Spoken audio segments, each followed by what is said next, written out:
नमस्कार, मैं हूं आशुतोष और आप देख रहे हैं पब्लिक फर्स्ट सर्वदा भारतीय।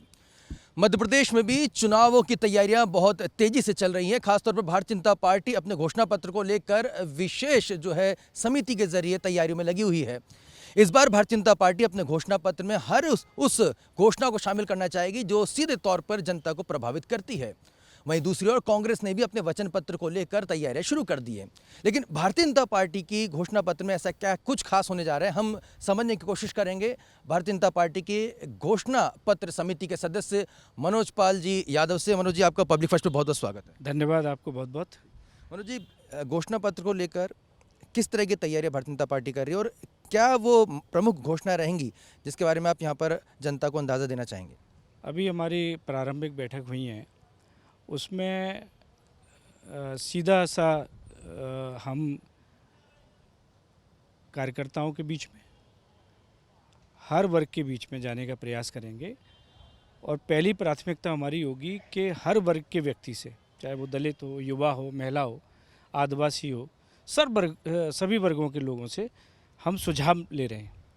और ये सुझाव हम मंडल स्तर तक जाएंगे, विधानसभा स्तर तक जाएंगे, संभाग स्तर तक जाएंगे और संभागीय स्तरों पे बड़ी बड़ी बैठकें आयोजित करेंगे, जिसमें व्यापारी वर्ग और सारे चैम्बर ऑफ कॉमर्स के सदस्यों को, सारे लोगों को बुलाएंगे, सबसे सुझाव लेंगे। वैसे तो घोषणा पत्र समिति का जो सीधी सी भारतीय जनता पार्टी का कहना है कि जितनी घोषणाएं हुई हैं उससे अधिक काम भारतीय जनता पार्टी ने शिवराज सिंह चौहान और श्रीमान नरेंद्र मोदी जी के नेतृत्व में किया है।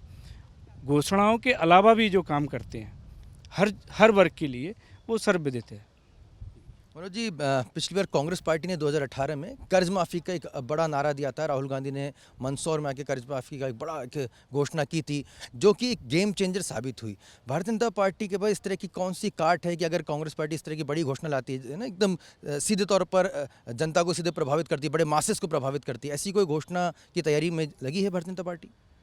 जहाँ तक कांग्रेस का सवाल है, तो कांग्रेस ने घोषणा की थी कि हर किसान का कर्जा माफ़ हम करेंगे।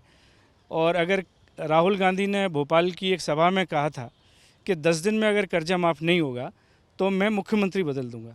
1.5 साल तक बिना किसान के कर्जे को माफ़ किए कांग्रेस की सरकार चलती रही। तो कांग्रेस की कथनी और करनी में ज़मीन और आसमान का अंतर है। जहाँ तक भारतीय जनता पार्टी का सवाल है, भारतीय जनता पार्टी के नेता और कार्यकर्ता स्वर्णिम मध्य प्रदेश की ओर ले जाने के लिए प्रतिबद्ध हैं और अग्रसर हैं। ग्वालियर चंबल को लेकर, क्योंकि आप भी उस क्षेत्र से आते हैं, ग्वालियर चंबल क्षेत्र को लेकर इस तरह की रिपोर्ट्स आती हैं कि साहब सबसे ज़्यादा नुकसान अगर भारतीय जनता पार्टी को किसी क्षेत्र से है तो ग्वालियर चंबल में है।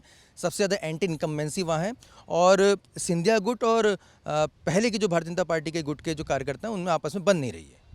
पहले तो मैं बड़ा स्पष्ट कर दूं कि भारतीय जनता पार्टी अपने आप में गुट है, कोई गुट नहीं है, ना कोई व्यक्ति विशेष वहाँ गुट की राजनीति करता है। और भारतीय जनता पार्टी के आदरणीय श्री नरेंद्र मोदी जी, शिवराज जी चौहान, हमारे प्रदेश अध्यक्ष वी डी शर्मा जी, ये सारे लोग सामूहिक रूप से हम काम करते हैं। और जिस सब फैलाई जो बातें होती हैं, ये कांग्रेसी, कथित कांग्रेसियों के द्वारा कि गुटबाजी है, ऐसा है, वैसा है। और दूसरा, कई आपने सही सवाल किया है कि कई जगह हमने देखा भी था कि एंटी इनकम्बेंसी है ग्वालियर चंबल संभाग में, भाजपा कमज़ोर है। मुझे तो कहीं दिखाई नहीं देती कि भारतीय जनता पार्टी ग्वालियर चंबल संभाग में कहीं कमज़ोर है। भारतीय जनता पार्टी के नरेंद्र सिंह तोमर जी हैं, श्रीमती ज्योतिरादित्य सिंधिया जी हैं, वी डी शर्मा जी उसी अंचल से आते हैं। भारतीय जनता पार्टी पिछले चुनाव की तुलना में बहुत अच्छा प्रदर्शन ग्वालियर चंबल संभाग में करेगी, ये मेरा पूरा विश्वास है। बहुत बहुत धन्यवाद मनोज पाल जी यादव जी पब्लिक फर्स्ट चर्चा करने के लिए। तो पब्लिक फर्स्ट में भारतीय जनता पार्टी के घोषणा पत्र समिति के सदस्य मनोज पाल यादव यहाँ पे कह रहे हैं कि भारतीय जनता पार्टी सभी वर्गों को साधते हुए घोषणा पत्र यहाँ पर तैयार कर रही है। सभी की सलाह ली जा रही है, सभी की राय ली जा रही है, सबके मशवरे लिए जा रहे हैं और उसके बाद एक अंतिम स्वरूप यहाँ पर घोषणा पत्र को दिया जाएगा। और जहाँ तक ग्वालियर चंबल के संभाग की बात है, इसको लेकर अक्सर ये चर्चाएँ चलती हैं कि मध्य प्रदेश में भारतीय जनता पार्टी को किसी क्षेत्र में या किसी संभाग में सबसे ज़्यादा नुकसान होगा, वो ग्वालियर चंबल संभाग है। उसको लेकर इनका साफ तौर पर कहना है कि इस तरह का जो रिपोर्ट्स आ रही हैं वो साफ तौर पर गलत हैं और भारतीय जनता पार्टी के कार्यकर्ताओं में एकजुटता की कोई कमी नहीं है। देखना दिलचस्प होगा कि मनोज पाल यादव जी की जो घोषणा यहाँ पर की जा रही हैं वो चुनावों में और वोटरों में किस हद तक परिलक्षित होता है, क्योंकि अब समय काफ़ी कम बचा है। पब्लिक फर्स्ट पे तमाम पॉलिटिकल अपडेट्स के लिए देखते रहिए आप पब्लिक फर्स्ट सर्वदा भारतीय। ये है इंडिया फर्स्ट कम्युनिकेशन और आप देख रहे हैं पब्लिक फर्स्ट, सर्वदा भारतीय।